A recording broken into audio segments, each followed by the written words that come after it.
Mīļās dāmas, svētkus vajag svinēt. Un jūs piekritīsiet, ka fórums līdere ir svētki. Tā ir diena, kad viena vieta satiekas dzīves gudrība, pieredze un sievišķīga enerģija.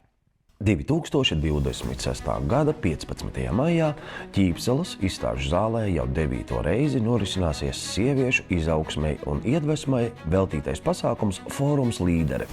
Šoreiz pulcējot 3700 aktīvas, atvērtas un uz attīstību vērstas Latvijas sievietes. Jau no pašas pirmās pasākuma minūtes apmeklētājas gaidīs muzikāli priekšnesumi, kulināri baudījumi, īpaši piedāvājumi un citi brīnišķīgi pārsteigumi.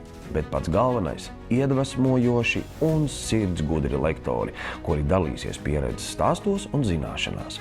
Kā sapņot drošāk un sasniegt vairāk. Fórumā līdere uz skatuves kāps ministru prezidente Evika Siliņa, garīdznieks Jānis Vanaks, dziedātājs Intars Busulis, TV vadītājs Armands Simpsons, režisore Indra Sproģe, operdziedātāja Kristīna Zadovska un vēl citas iedvesmojošas un pieredzes bagātas personības. Aicinām nenokavēt un iegādāties pēdējās pieejamās biļetes uz Fórums līdere mājaslapā forumslīdere.lv.